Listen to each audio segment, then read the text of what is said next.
Kali ini saya membahas buku dari terbitan Lokomedia, ya, dari terbitan Lokomedia yang berjudul Membuat Game Edukasi dengan HTML5 dan Android Studio. Ditulis oleh Mukti Adi Azhari dan juga Agung Arnas Wibowo. Buku ini ditulis oleh 2 orang, ya. Buku ini berkonsep learning by doing atau buku panduan praktek. Anda bisa jadikan buku ini sebagai referensi juga. Buku ini terdiri dari 111 halaman yang dibagi menjadi 7 bab. Ya. Nah, saya akan mengupas bab dari buku ini satu persatu, dimulai dari bab pertama. Kita langsung saja. Ya, baik, kita mulai dari bab pertama. Nah, untuk bab pertama, buku ini membahas tentang mengenal HTML5. Jadi di buku ini, teman-teman akan diperkenalkan dengan apa itu HTML5 dan juga pendukung-pendukung dari HTML5. Jika teman-teman sudah mengetahuinya, ini bisa dilewat. Dan kita berlanjut ke bab kedua. Di bab kedua, teman-teman akan diberi panduan bagaimana memodifikasi template sampai menjadi sebuah games, ya. Teman-teman bisa baca-baca. Di sini lengkap dengan penjelasan tag-tag dari HTML itu sendiri. Nah, kita lanjut ke bab ketiga. Nah, di bab ketiga sudah memulai ke intinya, yaitu membuat proyek game edukasi. Di sini teman-teman akan dipandu secara praktek, ya, untuk bagaimana sih membuat sebuah game edukasi dengan menggunakan HTML5. Di sini teman-teman akan dipandu. Silakan teman-teman baca-baca. Di sini komplit dilengkapi dengan screenshot hasil dari pembuatannya dan juga screenshot dari kode-kode HTML-nya. Nah, itu tadi bab ketiga, ya. Kita lanjut ke bab selanjutnya, yaitu bab keempat. Di bab keempat ini masih ada hubungannya dengan di bab ketiga, yaitu menambahkan audio pada games.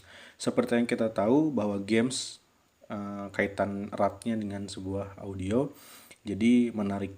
Jadi untuk menjadi daya tarik juga untuk sebuah games.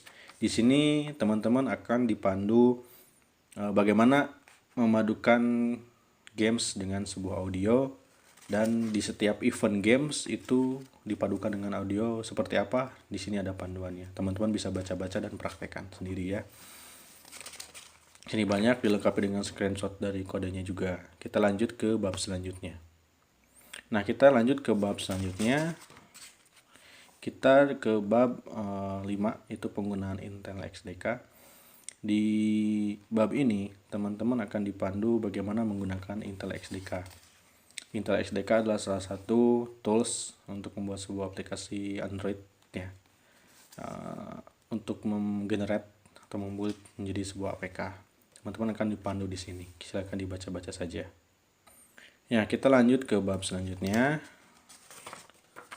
Nah, di bab 6 teman-teman akan masuk ke penggunaan Android Studio. Inti-inti dari sebuah buku ini, ya, memandukan HTML5 dengan Android Studio. Di sini teman-teman akan dipandu bagaimana menggunakan Android Studio. Di sini juga dari mulai instalasinya sampai ke menggenerate kode HTML-nya di Android Studio, dilengkapi dengan screenshot gambarnya juga. Silakan teman-teman baca-baca saja, di sini cukup lengkap langkah-langkahnya. Nah, kita lanjut ke bab terakhir.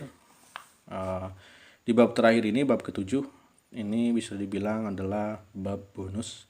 Teman-teman akan disuguhkan dengan implementasi dari bab-bab sebelumnya, ya, dengan kasus berbeda, yaitu dengan sebuah kasus aplikasi portal dengan Android Studio. Ini di langkah ke-6. Di langkah ke-6 ini diulang kembali langkah ke-6 untuk bagaimana cara menggenerate kode HTML dengan Android Studio dan dibuild menjadi sebuah file APK. Silakan teman-teman baca saja, di sini lengkap dan ringkas, ya. Nah, sekarang waktunya kita merangkum apa saja kelebihan dari buku ini, ya. Akan saya coba rangkum semuanya. Yang pertama, buku ini penyusunannya sangat sistematis dan mudah dipahami. ya secara step by stepnya, langkah per langkahnya. Bisa memberikan ide baru, pengembangan baru. Jadi setelah teman baca buku ini, bukan hanya games edukasi yang bisa teman-teman buat. Terus yang ketiga, pembawaannya cukup informatif, interaktif, ya, dan juga full color, ya, dilengkapi juga dengan screenshotnya. Terus yang keempat, buku ini juga kelebihannya bisa dipakai untuk beberapa level pembaca atau developer. Sekalipun teman-teman pemula ini sangat cocok, sekalipun teman-teman hanya untuk mengulang materi ini juga cocok. Nah, namun kekurangannya cuma satu, ya, kalau menurut saya kekurangannya adalah di sini tidak dijelaskan juga ketika proses pembuatannya tempat-tempat yang biasanya error itu, atau ya yang error itu di sebelah mana, ini tidak dijelaskan. Jadi menjelaskannya itu ketika sudah membuat kodenya, ketika sedang modifikasinya langsung jalan dengan baik. Jadi tidak dijelaskan kemungkinan errornya di sebelah mana dan bagaimana cara mengatasinya, seperti itu. Nah, sekian review dari saya mengenai buku membuat game edukasi dengan HTML5. Teman-teman bisa like, share, dan juga subscribe. Langkah lebih baiknya di-share agar menjadi kebaikan untuk teman-teman yang lain dan bisa bermanfaat untuk teman-teman yang lain. Sekian dari saya. Assalamualaikum warahmatullahi wabarakatuh.